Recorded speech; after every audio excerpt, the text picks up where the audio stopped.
Hello everybody, Toronto here, and welcome to the first episode looking at the Aerial Superiority dev server.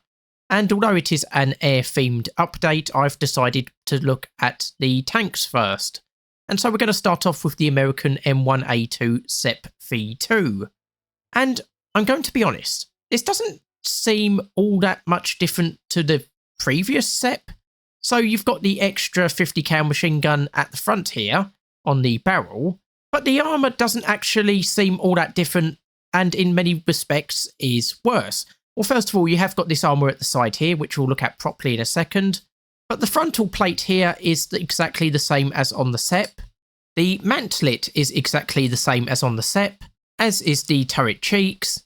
And then bizarrely, if you look at the turret sides, on the SEP it's 19mm by 300mm by 101mm.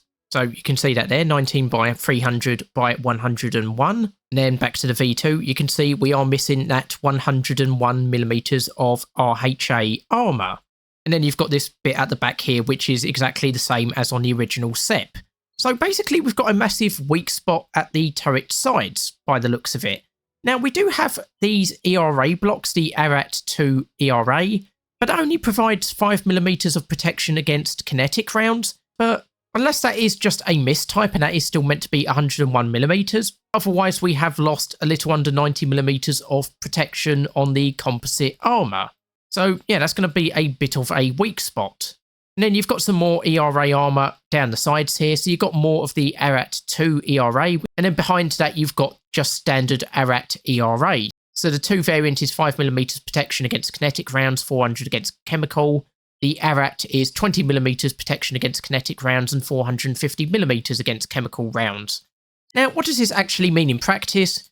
Well, if we look at the T90M's stock HeatFS round, it protects against that round on the whole sides, but for the turret sides, it is still extremely vulnerable to those rounds.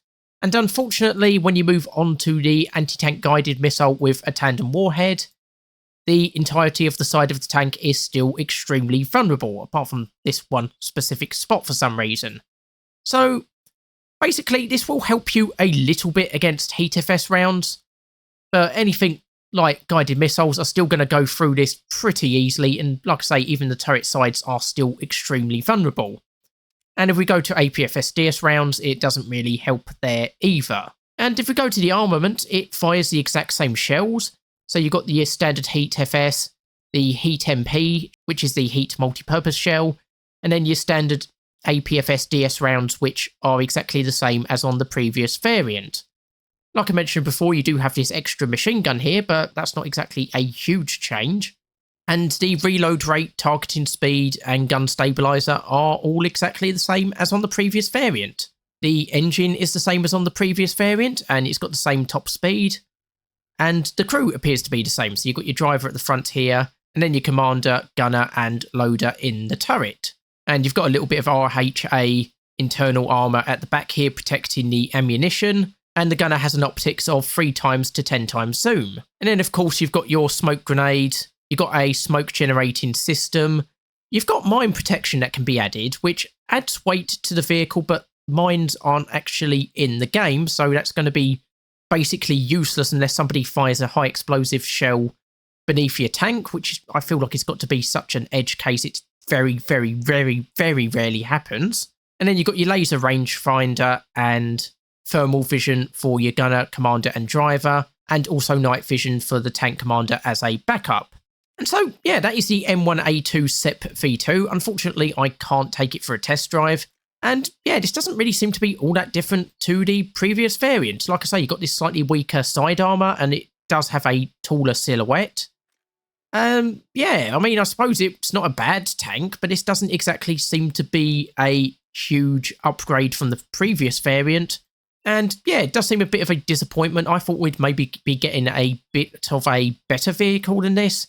I admittedly don't really play much of the top tier, but this doesn't really seem to be a huge improvement on the previous variant. So some people may be a little bit disappointed by this tank. I think it will be perfectly serviceable, but yes, it does seem to be a bit of a letdown compared to what I was expecting. And yeah, even the battle rating is the same as the previous variants, so even Gaijin doesn't seem to think it's that much of an improvement, to be honest. Anyway, that was just a quick look at the M1A2 SEP V2. Hopefully you've enjoyed this quick look at it. Hopefully it will guide you on whether you want to actually buy it or not, or, try to grind it. Hopefully you've enjoyed this episode. Hopefully you'll join me for future ones. I've been Tyranno, and I'll see you next time.